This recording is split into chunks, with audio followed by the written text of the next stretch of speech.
Good morning mga uncle, mga auntie. For today's video, gagawa tayo ng pork sinigang. Isa ito sa madalas na inuulam namin at paborito ng aking pamilya.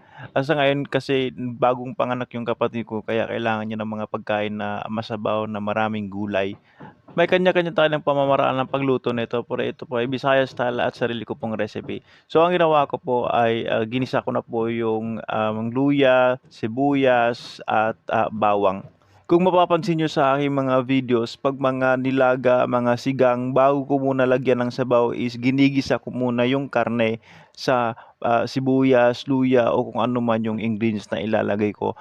Kasi nakakatulong po 'to para matanggal po yung lansa ng karne. Napakasensitibo ng aking taste buds kaya importante sa akin na igisa muna yung karne. Kung mapapansin niyo ay nilagay ko na po yung karne. Pero for today's video, ang ginamit ko po na part ng pork diyan is yung belly para maiba naman kasi madalas na kaming magluto ng ribs ng baboy, ng pata ng baboy. So ngayon para maiba naman saka request din ng kapatid ko. Kasi gusto niya may konting taba-taba at saka balat ng baboy.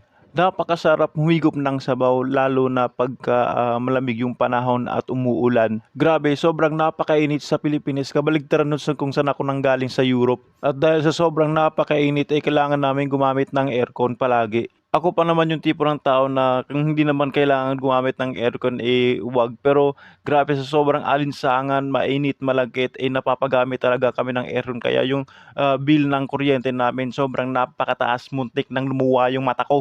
Huy, wag ganun uncle. Ayun nga po yung medyo nag-brown na yung karne natin sa pagisa kasama yung luya, sibuyas at bawang eh nilagyan ko na po ng tubig. Dinagdagan ko rin po ng konting tanglad para aroma. Then tatakpan po natin yan. Pakukuluin lang po natin. Ang ginamit ko nga palang pampaasim dyan ay ang Maggi sinigang mix sa sampalok.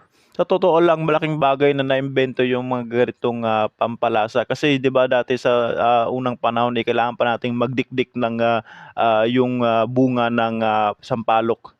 Kaya medyo matrabaho. So buti na lang meron na tayong mga ganitong pampalasa.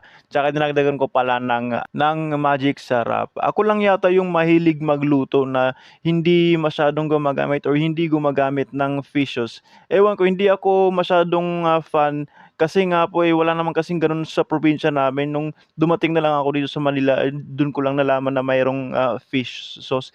Tapos natatakot ako kasi parang feeling ko eh magiging maalat yung luto ko pagka gumamit ako ng fish sauce. So ayan nga po, nilagay ko na po yung labanos, yung sitaw, and then sunod po yung okra natin at may konting kamatis.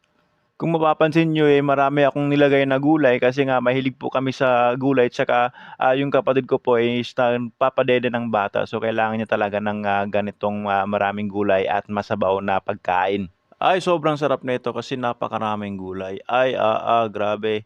Yun nga po, sinunod ko na po yung itong talong ni Dudong. Talong para madagdagan yung gulay natin. At ang isa sa pinaka-importante ay ini-enjoy mo yung pagluluto. So, ako nga po ay ini-enjoy ko yung pagluluto at kinakantahan ko po. Hindi niyo po alam, eh maraming beses na po akong sumali sa mga singing competition. Yun mga siguro mga 1 million times po. So, pero sa kasamaang palad ay never pa po akong nanalo. Eh, paano ba naman ako mananalo, eh, yung judge dun sa singing competition na sinasalihan ko, eh, kamag-anak naman yung kapwa contestant ko, eh, siyempre sino ba pipiliin nila?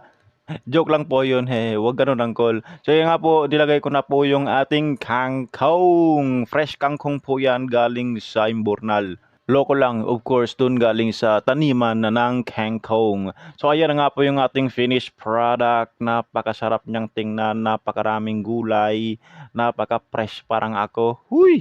Yung mga nanonood ng mga videos ko, try nyo na pong lutuin 'to at humigop tayo ng sabaw, yay! "Wag ate may kiliti ako diyan."